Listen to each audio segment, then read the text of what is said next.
ninnies like Ruth Bader Ginsburg want 9 women on the Supreme Court to turn it not into a nanny state but a granny state. Speaking of which, is this Bruce Jenner thing, I have to be delicate about it. He was a former decathlon winner. I have to be very careful with this because I don't want to offend too many people, just a few. Okay, he was a 76 decathlon winner. Now he's a woman. Let me ask you something. Let's say you have a proclivity in that direction. Can anyone tell me there's a gay man who couldn't wait to be a 70-year-old grandmother? I don't understand it. I just can't understand this. Is there a gay listener who can explain to me whether you agree with me that he's nuts?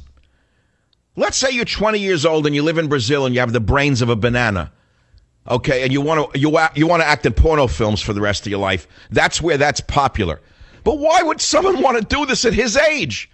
He couldn't wait to be a 70-year-old grandmother. Wow, now he's happy. Do you know any other woman who wants to be 70? I don't know any woman who couldn't wait to become 70. This doesn't make sense to me. But look, I'm from another universe, I suppose. I'm not part of the progressive thinking that's prevalent in America today. I just common sense. Why would he do this at 70 or whatever he is? How old is this guy? I don't know. The whole thing is so stupid. All he wants is attention. It's just more attention grabbing. The people will mutilate themselves for attention. Look what the girls do, for God's sakes. Speaking of mutilation, I have an article that I found on michaelsavage.com, incidentally. 2 million page views a month, which is pretty good. It's not great. I mean, it's not the biggest website in the world. It's bigger than most people in talk radio. It's pretty big. Well, I got the numbers here. They're real. Hold on. I want to look at it. Yep. About 24 million page views last year for michaelsavage.com. Not insignificant. So I was on my website this morning reviewing what's up. You know, I do it. Art does it for World Net Daily. The guys who work for me send me articles. I found an article about genital mutilation. I was shocked to read, if it's still here, I don't even know if it's here, 500,000 girls in America will be genitally mutilated in America this year. I couldn't believe the number. I can't find it. I just can't find it. I think here, more than 500,000 in U.S. could be at risk of female genital excision. Los Angeles Times. Tell me which religion recommends that a young girl's private parts be mutilated in the name of their psychotic view of their religion. Is it Hinduism? No. Is it Buddhism? No. Is it Judaism? No. Is it Christianity? No. I didn't hear Obama talk about that the other night in lauding the wonders of his, more than 500,000 in the U.S. could be a risk of female genital excision, which is genital mutilation. I don't have to describe it. And the number one state for it is the state I live in, California, which has the most number of in the state. The state with the highest number is California, and they have the highest number of female genital excisions, 57,000 in California. Now, you read the whole article, and nowhere do they mention the word anywhere. They're not allowed to say the word or it's not. They can't say it once. The whole article in the L.A. Times, methodology, Center for Disease Control, what's happening for the other side of the world, has implications for families here in the U.S. Nowhere, though, do any of the public health phonies say the word, ever. They don't say, no, Muslim. Not one word. Not once do they say, they're not. And so now you understand how crazy this is. Cutting a girl's genitals for non-medical reasons has been illegal under U.S. federal law since 1996.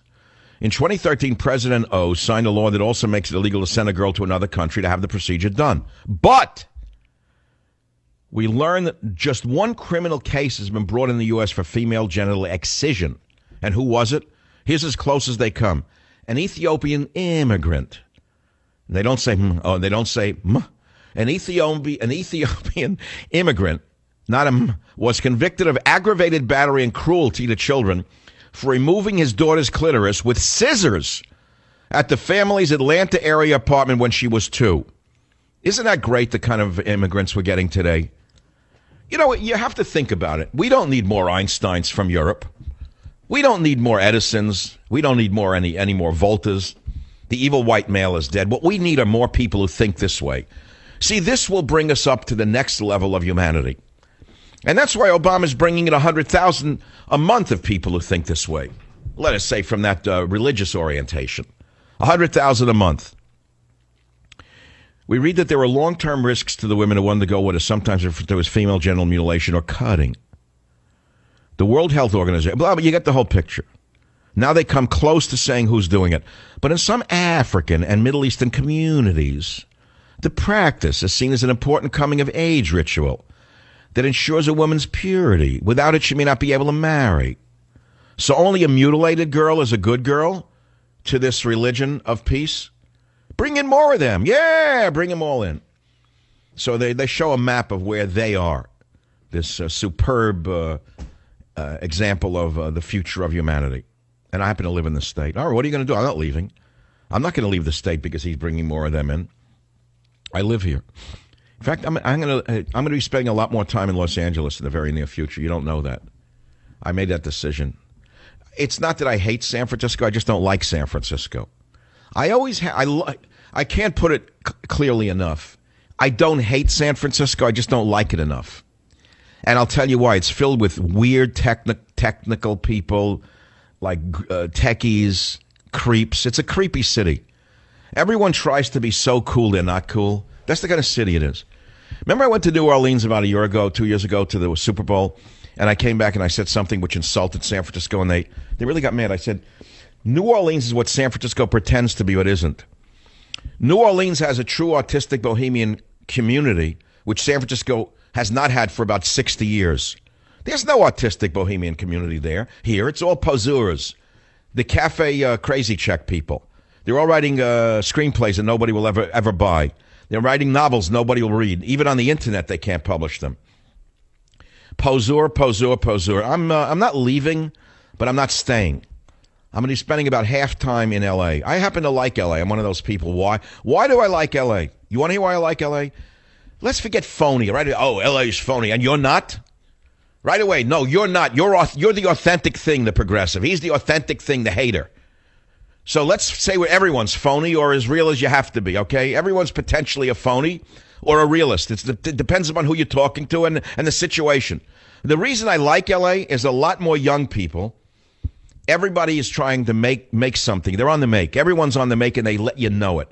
See, that's the difference between L.A. and San Francisco.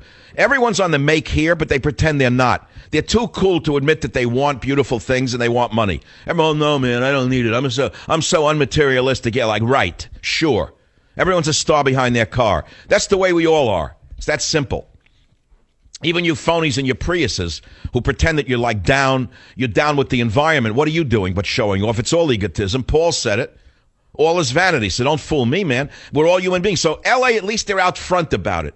And I like the dynamics of people talking. If I say something to someone down there, I don't care if his name is Gonzalez and he's a gardener, I get reaction. He don't know who I am, but people talk to you down there.